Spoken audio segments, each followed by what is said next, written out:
Hey folks, I'm Rob Franek. I'm editor-in-chief here at the Prince Review, and today we are talking about a question that is likely on the minds of many. Will colleges and universities reinstate their SAT and ACT requirements? We're also going to poke at an additional question, also on the minds of many. Is your performance on the SAT and ACT a predictor of future success in college? Folks, let's just set up some margin here from the get-go, and I'm going to say this part out loud. The SAT is flawed. That was true in its past pencil and paper incarnation, and it is just as true in its new digital incarnation. Same goes for the ACT. It is also deeply important to note that there is no one test, standardized or otherwise, that can be completely predictive for a student's likely success in college. That all said, there was a recent New York Times story, and now many other follow-up stories, that get to the heart of this issue of the value of the SAT and ACT in light of the ability of those tests to predict college success. And if so, should schools across the land reinstate an SAT and ACT requirement?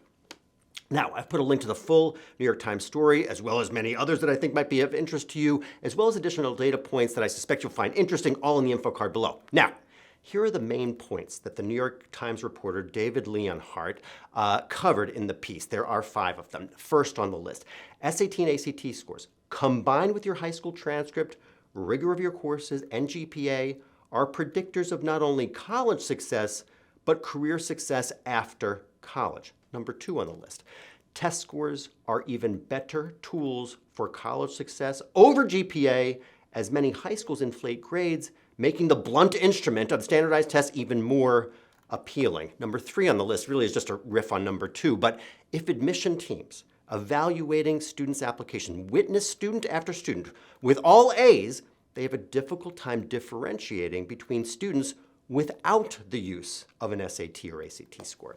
Number 4 on the list, SAT and ACT are straightforward examples of a student's merit, no matter how privileged or challenged a student's high school may be. We're going to come back to the point because that's super important. Number 5 and last on the list is about creating a diverse incoming college class. Now, I'm going to quote Mr. Leonhardt directly on this one, because I want to make sure I get it right. And I quote from the New York Times story. If test scores are used as one factor among others, and if colleges give applicants credit for having overcome adversity, the SAT and the ACT can help create diverse classes of highly talented students, end quote. Now, it is those last 2 points out of the 5 that are getting a great deal of attention. Now, this is a lot of information to digest, I know this. And if you're anything like the students, parents, and counselors that I see on a daily basis, those summary points undoubtedly are bringing lots of questions into your mind. So let's do a little quick Q&A here, just to summarize things that I think you should keep in your noggins. Number 1 question on the Q&A. Are the SAT and the ACT flawed? As I said up at the beginning, 100% yes. Next question on my list. Are the SAT and ACT coachable exams? 1,000% yes on that one. Next one on my list. Are the SAT and ACT predictors of college success? Folks, as I just noted just a few seconds ago, that is the thesis of the New York Times report that we had noted. Specifically, that exceptional performance on the SAT and ACT are predictors of college success. Now, Mr. Leonhardt, again, the reporter from the Times, cited studies and opinions to substantiate those claims. 2 quotes that I will highlight. The first quote is from, and I'll read this directly, from Christina Paxson, who is the president of Brown University. Dr. Paxson has said the following: standardized test scores are a much better predictor of academic success than high school grades, end quote. And the next one is from Stu Schmill, who is the Dean of Admission at MIT, and I quote, just getting straight A's is not enough information for us to know whether the students are going to succeed or not. Now, let's just let those percolate in. These are likely hard to palate. These probably don't make you feel too good, and it may even feel unfair to you, particularly given our test optional world over the last 4 years of time. And although all of those feelings that are rolling around you feel very deeply real to us, let's just say this out loud, those are our opinions. And do our opinions matter here regarding the SAT and ACT? Sadly, friends, the answer is no. What our opinions are do not matter. What matters is what we do with the information that we're talking about today. That's because that's what's in our control. We have complete control over all of these things, and I promise you that I'll deliver as much of this information as I can to you on the daily, but we have complete control over our understanding of what our next steps are so that you can make informed decisions for yourself based on the facts. So we're gonna go back to the question. Will colleges and universities re-embrace the SAT and ACT as a requirement for admission? The answer is likely yes for many schools, particularly for schools that are the most competitive in the land.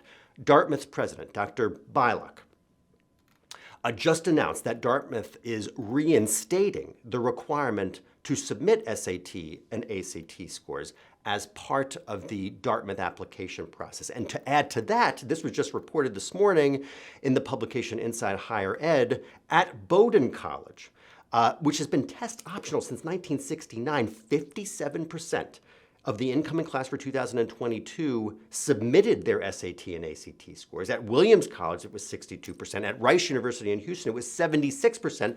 At Northeastern University in Boston, it was 44%. With that information understood, we suspect that other schools may switch from their temporary test optional status to a permanent test optional status.